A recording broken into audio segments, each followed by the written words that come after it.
Students, आज का हमारा टॉपिक है डिस्टेंस एंड डिस्प्लेसमेंट। डिस्टेंस क्या होती है? जब कोई मूविंग ऑब्जेक्ट किसी पाथ पर मूव करता है तो जो पाथ ट्रेवल करता है उस पाथ की लेंथ को हम ऑब्जेक्ट की डिस्टेंस कहते हैं। कोई भी ऑब्जेक्ट हमने मान लिया, कोई ऑब्जेक्ट ए से बी तक जा रहा है, ए से बी तक जाता है तो वो एक सीधा स्ट्रेट पाथ यहां पर कवर कर रहा है। अगर इस पाथ की लेंथ 10 मीटर है तो ऑब्जेक्ट द्वारा कवर की गई डिस्टेंस क्या हो जाएगी? 10 मीटर हो जाएगी। ठीक है। Distance is the length of the path travelled by moving object. कोई मूविंग ऑब्जेक्ट जो पाथ ट्रेवल करता है उस पाथ की लेंथ को हम डिस्टेंस कहते हैं। डिस्टेंस जो होती है वो क्या होती है? उसको हम स्मॉल एस से रिप्रेजेंट करते हैं। डिस्टेंस को हम स्मॉल एस से रिप्रेजेंट करते हैं और इसकी यूनिट एमकेएस सिस्टम में मीटर और सीजीएस सिस्टम में सेंटीमीटर होती है। एमकेएस सिस्टम होता है मीटर, किलोग्राम, सेकेंड और सीजीएस होता है सेंटीमीटर, ग्राम, सेकेंड। अब डिस्टेंस को रिप्रेजेंट करने के लिए, एक्सप्रेस करने के लिए हमें सिर्फ मैग्नीट्यूड की जरूरत होती है, इसलिए ये एक स्केलर क्वांटिटी होती है और ये ऑलवेज पॉजिटिव होती है, कभी भी निगेटिव नहीं होती। ठीक। अब मान लीजिए कि कोई ऑब्जेक्ट ए से सी पर जा रहा है और सी से वापस बी पर आ रहा है।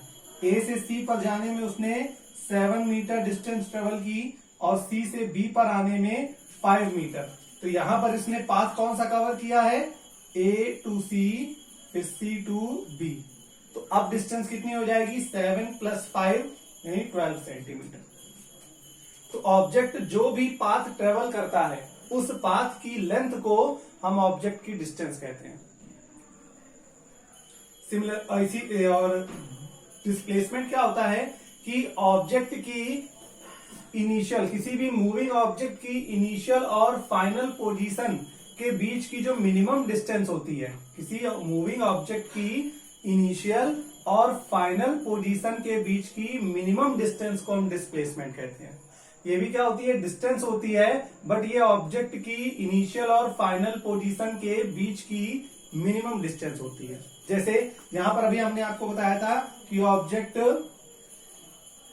ए से बी पर जा रहा है और ए से बी पर जाने में वो दो पाथ कवर कर रहा है। पहला पाथ है ए बी और दूसरा पाथ है वो ए से सी गया, फिर सी से बी गया। तो जब ए से बी जाएगा तो उसकी डिस्टेंस 10 मीटर हो जाएगी। उसकी इनिशियल पोजीशन ए है, फाइनल पोजीशन बी है। ठीक। तो उसका डिस्प्लेसमेंट भी 10 मीटर हो जाएगा। लेकिन जब वो पाथ एसी से होकर जाएगा तो डिस्टेंस हो जाएगी 7 + 5 यानी 12। बट डिस्प्लेसमेंट जो होगा वो इनिशियल और फाइनल पर डिपेंड करेगा, जो कि अभी भी 10 मीटर ही रहेगी। यानी किसी भी ऑब्जेक्ट की दो पोजीशन के लिए डिस्टेंस अलग अलग हो सकती है, लेकिन डिस्प्लेसमेंट ऑलवेज एक ही होगा, क्योंकि ये क्या होती है? मिनिमम डिस्टेंस होती है और मिनिमम डिस्टेंस किसी एक ही कंडीशन पर मिलेगी। सपोज कीजिए कोई ऑब्जेक्ट यहां रखी हुई है या कोई ऑब्जेक्ट बोर्ड के इस कॉर्नर से उस कॉर्नर पर जा रही है। तो इस कॉर्नर से उस कॉर्नर पर जाने की बहुत सी डायरेक्शन है, कहीं से भी जा सकती है। वो इस तरह से भी जा सकती है, इस तरह से भी जा सकती है, या यहां से घूमते हुए फिर वहां पर चली जाए। बट हर कंडीशन में उसकी डिस्टेंस अलग अलग होगी। लेकिन जो डिस्प्लेसमेंट होगा वो इस कॉर्नर से उस कॉर्नर का एक मिनिमम डिस्टेंस जो होगी वो क्या होगी? सेम रहेगी। आप डिस्टेंस कहीं से भी कवर करिए, बट डिस्प्लेसमेंट जो होगा वो ऑलवेज क्या होगा? सेम रहेगा। अब डिस्प्लेसमेंट जो होती है वो एक वेक्टर क्वांटिटी होती है। क्यों? क्योंकि इसके लिए डायरेक्शन की जरूरत होती है। सपोज कीजिए हमने बताया कि ये एक बोर्ड है, बोर्ड के इस कॉर्नर से हमें इस कॉर्नर पर आना है तो हमें बीचों बीच चलना होगा, तभी मिनिमम डिस्टेंस होगी। और ये क्या होगा कि ये 90 अगर एंगल है तो ये 45 के एंगल पर जब हम चलेंगे तभी हमें मिनिमम डिस्टेंस मिलेगी, अदरवाइज हमें मिनिमम डिस्टेंस नहीं मिल पाएगी। तो मिनिमम डिस्टेंस के लिए जरूरी है कि हम इस साइड से 45 डिग्री के एंगल पर ही चलें। अगर हम 30 के एंगल पर चलते हैं तो भी मिनिमम डिस्टेंस नहीं होगी, या 45 से ज्यादा 60, 70, 80 के एंगल पर चलेंगे तो भी मिनिमम डिस्टेंस हमें नहीं मिलेगी। यानी डिस्प्लेसमेंट के लिए हमें एक एग्जैक्ट एंगल पर चलना होगा, जिसके लिए डायरेक्शन की जरूरत हो गई। फिजिक्स में एंगल का मतलब डायरेक्शन से हो गया, तो डिस्प्लेसमेंट में डायरेक्शन होने की वजह से हम इसको वेक्टर एस से रिप्रेजेंट करते हैं। इसको हम पढ़ते हैं वेक्टर एस।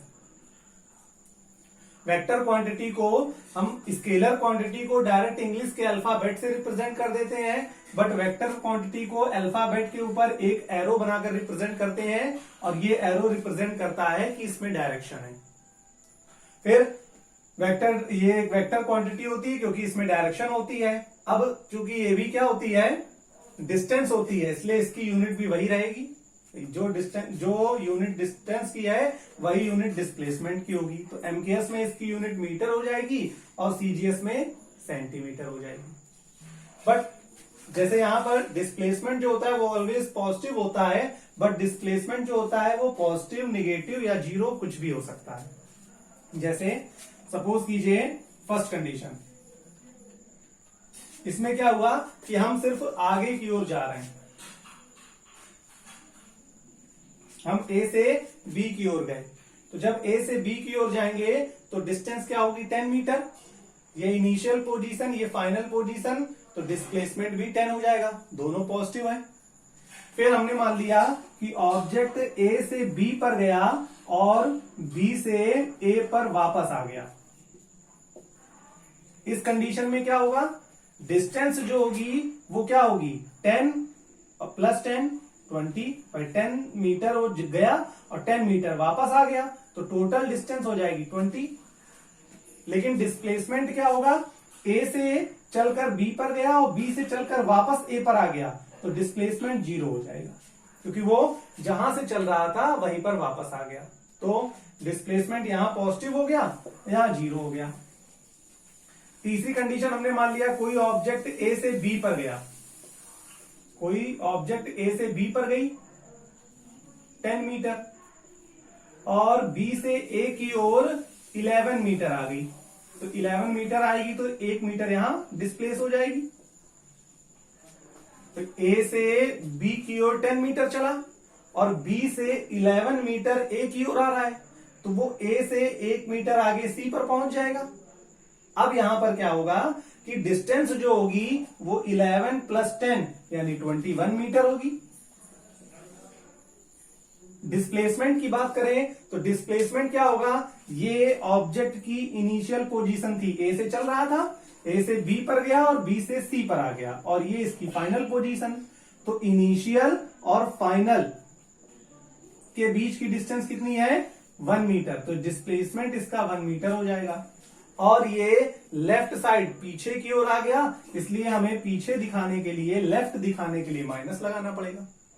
इसी से हमें मालूम चलेगा कि ये पीछे की ओर आया। यहां पे वापस जा रहा था, यहां पर क्या था, एक ही डायरेक्शन में चल रहा था, तो पॉजिटिव थे दोनों। यहां पर एक प्लस और एक माइनस 0 हो गया, यहां पर एक प्लस और एक माइनस, तो माइनस का 1 बच गया।